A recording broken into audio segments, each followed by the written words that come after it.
নবীজি বলেন নামাজি 5 প্রকার, তার ফলাফলটাও 5 প্রকার। নামাজি 5 প্রকার, তার ফলাফলটাও 5 প্রকার।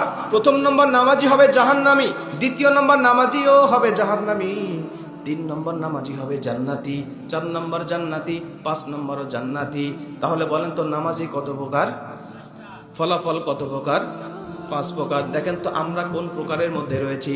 আমাদের নামাজ আমাদের জান্নাতে নিচ্ছে নাকি জাহান্নামের দিকে আগুয়ান করতেছে?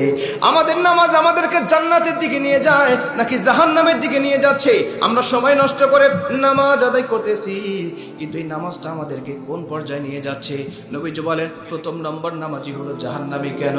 যারা 1 ওয়াক্ত নামাজ পড়ে, অন্য ওয়াক্ত নামাজ পড়ে না, 3 ওয়াক্ত নামাজ পড়ে, বাকি 2 ওয়াক্ত পড়ে না, 4 ওয়াক্ত পড়ে, 1 ওয়াক্ত পড়ে না। যে ওয়াক্ত নামাজ সে কাজা করেছে, এই ওয়াক্ত নামাজের জন্য তাকে জাহান্নামের মধ্যে কাটতে হবে। তাহলে প্রথম নম্বর নামাজি সে জাহান্নামী হয়ে গেল। এরপরে জাহান্নাম খাটার পরে আল্লাহ চাইলে তাকে জান্নাতের মধ্যে ঢোকাতে পারে।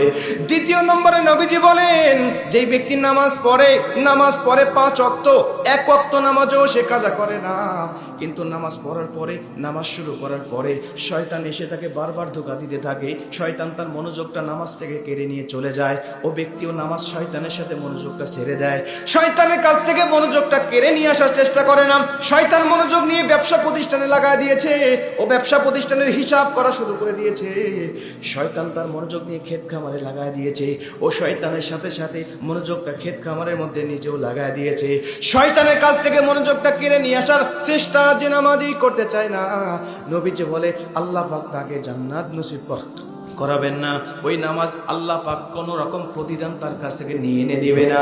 নবীজি বলে এরা হলো 2 নম্বর নামাজি, এরা হলো জাহান্নামী। কিন্তু 3 নম্বর নামাজি কারা শুনে নাও, যারা নামাজে দাঁড়াবে শয়তানও ধোঁকা দিবে, কিন্তু শয়তান মনোযোগটা কেড়ে নিয়ে যখন চলে যাবে, ওই নামাজি ব্যক্তির সঙ্গে সঙ্গে মনোযোগটা শয়তানের কাছ থেকে কেড়ে নিয়ে আসবে, আবার নামাজে লাগায় দিবে, আবার শয়তান কেড়ে নিয়ে অন্যদিকে নিয়ে যাবে। ক্ষেত খামারে নেবে একবার, ব্যবসা প্রতিষ্ঠানে নেবে একবার, বিভিন্ন জায়গায় ঘোরাফেরা করবে বারবার শয়তান মনোযোগটা নিয়ে।